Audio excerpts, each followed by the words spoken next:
ಶ್ರೀ ಗುರುಭ್ಯೋ ನಮಃ. ಶಂಕರಾಚಾರ್ಯ ವಿರಚಿತ ಶ್ರೀ ಸುವರ್ಣಮಾಲಾ ಸ್ತುತಿಯ 14ನೇ ಶ್ಲೋಕ ಎಂದರೆ, ಸಂಸ್ಕೃತ ವರ್ಣಮಾಲೆಯಲ್ಲಿ 14ನೇ ಅಕ್ಷರ ಯಾವುದು ಎಂದರೆ ಅಂ. ಆ ಅಂಕಾರದಿಂದ ಈಗ ಶ್ಲೋಕವು ಪ್ರಾರಂಭಗೊಳ್ಳಲಿದೆ. ಅಂತಃಕರಣ ವಿಶುದ್ಧಿಂ ಭಕ್ತಿಂ ಚತ್ವಯಿ ಸತೀಂ ಪ್ರದೇಹಿ ವಿಭೋ ಸಾಂಬ ಸದಾಶಿವ ಶಂಭೋ ಶಂಕರ ಶರಣಂ ಮೇ ತವ ಚರಣಯುಗಂ. ಇನ್ನೊಮ್ಮೆ ನೋಡೋಣ ಸ್ನೇಹಿತರೆ. ಅಂತಃಕರಣ ವಿಶುದ್ಧಿಂ ಭಕ್ತಿಂ ಚತ್ವಯಿ ಸತೀಂ ಪ್ರದೇಹಿ ವಿಭೋ ಸಾಂಬ ಸದಾಶಿವ ಶಂಭೋ ಶಂಕರ ಶರಣಂ ಮೇ ತವ ಚರಣಯುಗಂ. ಅಂತಃಕರಣ ವಿಶುದ್ಧಿಂ ಭಕ್ತಿಂ ಚ ತ್ವಯಿ ಸತೀಂ ಪ್ರದೇಹಿ ವಿಭೋ ಸಾಂಬ ಸದಾಶಿವ ಶಂಭೋ ಶಂಕರ ಶರಣಂ ಮೇ ತವ ಚರಣಯುಗಂ ಇತಿ ಪದಚ್ಛೇದಃ. ಇನ್ನು ಅನ್ವಯಾರ್ಥವನ್ನ ನೋಡುವುದಾದರೆ, ವಿಭೋ ಅಂತಃಕರಣ ವಿಶುದ್ಧಿಂ ಭಕ್ತಿಂ ಚ ಪ್ರದೇಹಿ ಇತಿ ಸತೀಂ ಪೃಚ್ಛತು. ಸಾಂಬ ಶಂಕರ ಸದಾಶಿವ ಶಂಭೋ ತವ ಚರಣಯುಗಮೇ ಶರಣಂ ಇತಿ ಅನ್ವಯಾರ್ಥಃ. ಇನ್ನು ಅರ್ಥವನ್ನ ನೋಡೋಣ. ಹೇ ವಿಭುವೆ, ನನಗೆ ಶುದ್ಧವಾದ ಅಂತಃಕರಣವನ್ನ ಮತ್ತು ಭಕ್ತಿಯನ್ನ ಕೊಡುವಂತೆ ನಿನ್ನ ಸಂಗಾತಿಯನ್ನು ಕೇಳು.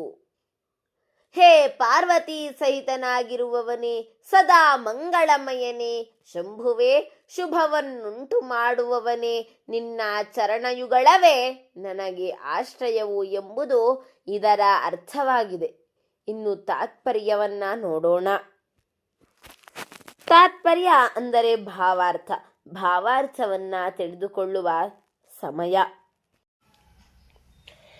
ಪ್ರಥಮಂ ಶೈಲಪುತ್ರ च द्वितीयं ब्रह्मचारिणी तृतीयं चन्द्रघण्टेति कूष्माण्डेति चतुर्थकं पञ्चमं स्कन्दमातेति षष्ठं कात्यायनीति च सप्तमं कालरात्रि च महागौरीति चाष्टमं नवमं सिद्धिदात्री च नवदुर्गाः ಪ್ರಕೀರ್ತಿತಾಃ.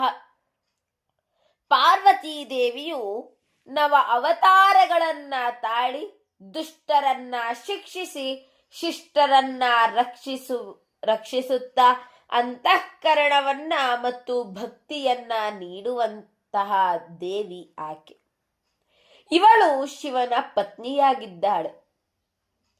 ನಮಗೆಲ್ಲರಿಗೂ ತಿಳಿದಿರುವಂತೆ ದಕ್ಷನ ಪುತ್ರಿಯಾದಂತಹ ದಾಕ್ಷಾಯಣಿಯು ಮೊದಲು ಶಿವನ ಹೆಂಡತಿಯಾದಳು. ಈ ಸಮಯದಲ್ಲಿ ದಾಕ್ಷಾಯಿಣಿಯ ತಂದೆಯಾದಂತಹ ದಕ್ಷನು ಯಾಗವನ್ನ ನಡೆಸುತ್ತಿರಬೇಕಾದರೆ ಎಲ್ಲಾ ದೇವರನ್ನು ಆಹ್ವಾನ ಮಾಡಿ ಕೇವಲ ಶಿವನನ್ನ ಆಹ್ವಾನ ಮಾಡದೆ ಶಿವನನ್ನು ಅವಮಾನಿಸಿದ್ದ ಕಾರಣ ದಾಕ್ಷಾಯಣಿಗೆ ಕ್ರೋಧೋಲ್ಬಣವಾಗಿ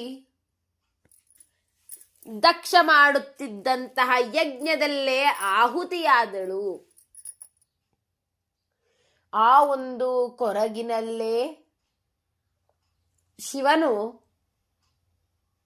ಕಾಲವನ್ನ ಕಳೆಯುತ್ತಿರಬೇಕಾದರೆ ಆ ದಾಕ್ಷಾಯಿಣಿಯೇ ಮುಂದಿನ ಒಂದು ಜನ್ಮದಲ್ಲಿ ಪರ್ವತರಾಜನ ಮಗಳಾಗಿ ಅಂದರೆ ಪಾರ್ವತಿಯಾಗಿ ಜನ್ಮವನ್ನ ತಾಳಿ ಇಡೀ ಲೋಕ ಕಲ್ಯಾಣಕ್ಕಾಗಿ ಶಿವನನ್ನ ವರಿಸಿಕೊಂಡು ಭಕ್ತರನ್ನ ರಕ್ಷಿಸುವಾಕೆ ನಮ್ಮ ಪಾರ್ವತಿ. ಅವಳು ನವ ಅವತಾರಗಳನ್ನ ಪಡೆದಿದ್ದಾಳೆ. ಮೊದಲನೆಯದು ಶೈಲಪುತ್ರಿ. ಪ್ರಥಮಂ ಶೈಲಪುತ್ರಿ ಚ. ಎರಡನೆಯದು ಬ್ರಹ್ಮಚಾರಿಣಿ, ದ್ವಿತೀಯಂ ಬ್ರಹ್ಮಚಾರಿಣಿ. ಮೂರನೆಯದು ಚಂದ್ರಘಂಟ, ತೃತೀಯಂ ಚಂದ್ರಘಂಟೇತಿ. ನಾಲ್ಕನೇ ಅವತಾರ ಕೂಷ್ಮಾಂಡ, ಕೂಷ್ಮಾಂಡೇತಿ ಚತುರ್ಥಕಂ. ಐದನೇ ಅವತಾರ ಸ್ಕಂದಮಾತಾ, ಪಂಚಮಂ ಸ್ಕಂದಮಾತೇತಿ. ಕಾತ್ಯಾಯನಿಯೇ ಆರನೇ ಅವತಾರ, ಷಷ್ಠಂ ಕಾತ್ಯಾಯನೀತಿ ಚ. ಕಾಲರಾತ್ರಿಯೇ ಏಳನೇ ಅವತಾರ, ಸಪ್ತಮಂ ಕಾಲರಾತ್ರಿ ಚ. ಎಂಟನೇ ಅವತಾರವೇ ಮಹಾಗೌರಿ, ಮಹಾಗೌರೀತಿ ಚಾಷ್ಟಮಂ. ಒಂಬತ್ತನೇ ಅವತಾರ ಸಿದ್ಧಿದಾತ್ರಿ, ನವಮಂ ಸಿದ್ಧಿದಾತ್ರಿ ಚ. ಈ 9 ದೇವಿಯವರು ಕೂಡ ನವದುರ್ಗಾ ಎಂದು ಪ್ರಸಿದ್ಧಿಯನ್ನ ಪಡೆದಿದ್ದಾರೆ. ಈ 9 ಕೂಡ ಪಾರ್ವತಿ ದೇವಿಯ 9 ಅವತಾರಗಳು. ಹಾಗೆ ಶಿಷ್ಟರನ್ನ ರಕ್ಷಿಸುತ್ತಾ ಇರುವ ಈಕೆ ಶಿವನ ಪತ್ನಿ ಎಂಬುದು ನಮಗೆಲ್ಲರಿಗೂ ಕೂಡ ತಿಳಿದಿರುವ ಸಂಗತಿ. ಒಂದು ಕೈಯಿಂದ ಚಪ್ಪಾಳೆ ಎಂದೂ ಕೂಡ ಆಗದು.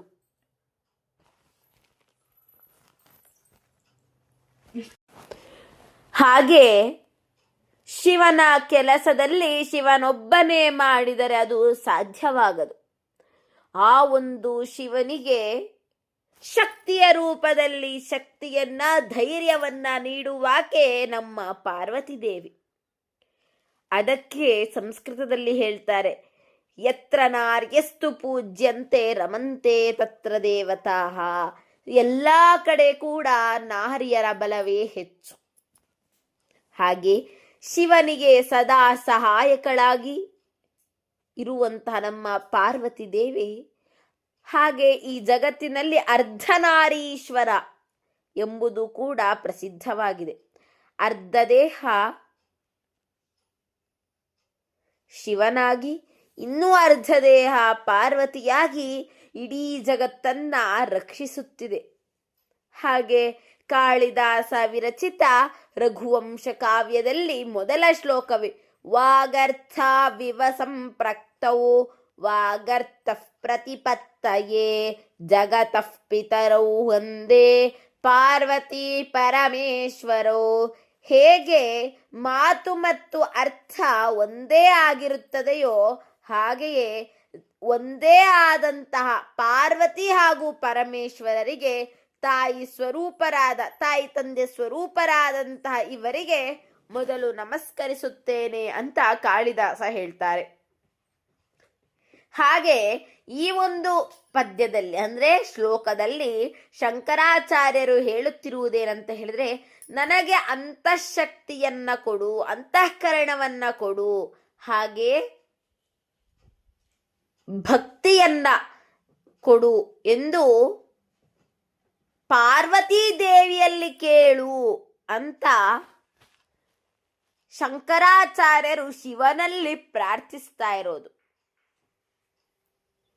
ಹೇ ಪಾರ್ವತಿ ಸಹಿತನೇ, ಸದಾ ಮಂಗಳವನ್ನುಂಟು ಮಾಡುವವನೇ, ಶಂಭುವೆ, ಶಿವನೇ, ನಿನ್ನ ಚರಣಯುಗ್ಮವೇ, ಯುಗ್ಮ ಎಂದರೆ 2, ನಿನ್ನ ಚರಣಯುಗ್ಮವೇ ನನ್ನಾಶ್ರಯವು ಎಂಬುದು ಈ ಶ್ಲೋಕದ ಭಾವಾರ್ಥವಾಗಿದೆ.